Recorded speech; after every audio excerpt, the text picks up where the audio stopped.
Assalamualaikum warahmatullahi wabarakatuh. Perkenalkan, nama saya Enggar Marianto dengan NIM 120.119.0398 dari kelas TI 4304. Kali ini saya akan membahas topik perlunya kebijakan fiskal yang kondusif untuk keluar dari masalah middle income trap.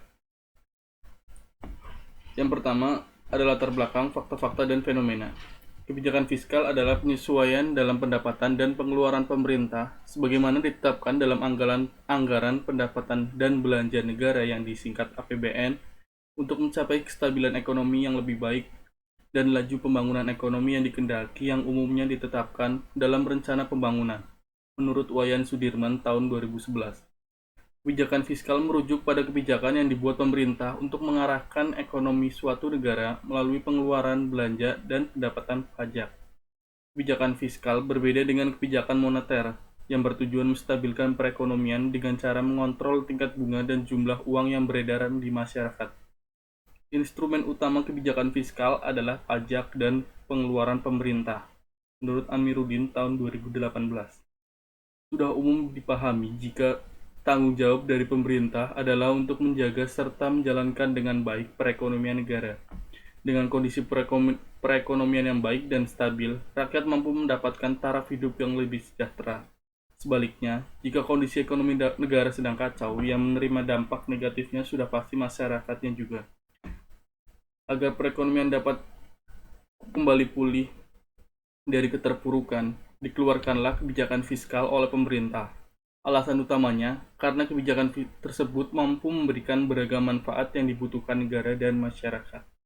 Menurut Keynes, fiskal policy atau kebijakan fiskal yang dilakukan dalam jangka panjang mampu mengatasi masalah ekonomi yang terjadi dalam sebuah negara, serta dianggap bisa menyelesaikan masalah internal makro lainnya, seperti inflasi, lemahnya kurs mata uang, hingga minimnya lapangan kerja yang tersedia. Lalu yang kedua, ada analisa pembahasan masukan atau gagasan atau kritik. Dalam kasus ini, bagaimana Indonesia harus keluar dari perangkap pendapatan menengah atau middle income trap. Beberapa fakta menarik tentang Indonesia sebagai berikut. Yang pertama, Indonesia telah masuk menjadi negara berpendapatan menengah atau middle income trap sejak tahun 1985. Namun hingga saat ini belum mampu keluar dari kelas ini. Lalu yang kedua, ada middle income trap. Suatu keadaan suatu negara berhasil mencapai tingkat pendapatan menengah, tetapi tidak dapat keluar dari tingkat tersebut untuk menjadi negara maju. Dalam kali ini standarnya adalah PDB per kapita yaitu 996 US dollar sampai 12.055 US dollar. Menurut Bank Dunia, diperlukan waktu 42 tahun suatu negara berubah dari pendapatan menengah ke pendapatan tinggi. Seharusnya tahun 2027 Indonesia masuk negara berpendapatan tinggi. Berikut tabel yang diklasifikasikan oleh Bank Dunia. Permasalahan yang terjadi jika negara terperangkap di negara berpenghasilan menengah yaitu: pertama, kehilangan keunggulan kompetitif mereka dalam mengekspor barang-barang jadi karena gaji pekerja di negara tersebut meningkat.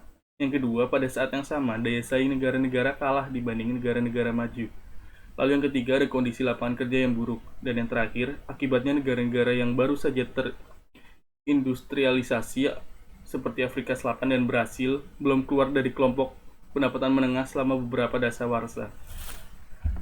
Dalam hal ini, kebijakan fiskal yang diterapkan oleh pemerintah akan ditentukan berdasarkan kondisi ekonomi dan tingkat kebutuhannya. Melalui dua tolak ukur tersebut, maka dapat disimpulkan dua jenis penerapan kebijakan fiskal yang bisa dipilih, yakni ekspansif dan kontraktif. Yang pertama, ada ekspansif. Untuk jenis ekspansif, kebijakan fiskal akan diambil saat negara berada pada kondisi pertumbuhan perekonomian yang rendah. Pertumbuhan ekonomi yang rendah ditandai dengan jumlah pengangguran yang meningkat, industri yang lembek, serta lemahnya daya beli yang dimiliki oleh masyarakat. Kebijakan fiskal ekspansif dapat dilakukan dengan melakukan penurunan nilai pajak dan peningkatan pada pembelanjaan negara. Dengan menerapkan kedua cara ini, kebijakan tersebut akan mampu meningkatkan pertumbuhan ekonomi secara perlahan. Lalu yang kedua ada kontraktif. Sedangkan untuk kebijakan fiskal jenis kontraktif hanya dilakukan saat kondisi ekonomi berada pada keadaan yang memprihatinkan. Tanda dari kondisi ekonomi yang terpuruk adalah tingkat inflasi yang tinggi serta kurs mata uang yang rendah.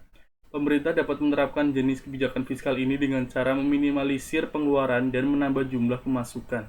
Cara yang biasa dilakukan untuk mendapat kedua hal tersebut adalah dengan meningkatkan tarif pajak hingga kondisi ekonomi berada pada taraf yang lebih kondusif. Dan yang ketiga, terakhir, ada kesimpulan. Kebijakan fiskal merupakan suatu komponen kebijakan publik yang merupakan tindakan kebijaksanaan yang dilakukan oleh pemerintah yang berkaitan dengan pendapatan dan pengeluaran uang sehingga dapat meningkatkan kesejahteraan umum. Kebijakan fiskal memiliki peran penting dalam sebuah negara sehingga dapat menunjang stabilitas ekonomi, alokasi sumber daya, serta distribusi pendapatan pada suatu negara. Kebijakan-kebijakan fiskal yang strategis dan sesuai dengan masalah yang sedang dialami Indonesia sejak tahun 1985, yaitu middle income trap, yaitu dengan cara meningkatkan pertumbuhan ekonomi yang tinggi dan berkelanjutan. Tidak cukup saja di angka 5,3%, seharusnya bisa di atas 7%. Dengan itu, maka Indonesia bisa menjadi negara yang maju dengan kebijakan fiskal yang berhasil dilakukan pemerintah. Angka kemiskinan dan pengangguran akan berkurang sehingga rakyat mendapatkan taraf hidup yang lebih sejahtera. Sekian presentasi pada week 10 ini. Kurang lebihnya mohon maaf. Wassalamualaikum warahmatullahi wabarakatuh.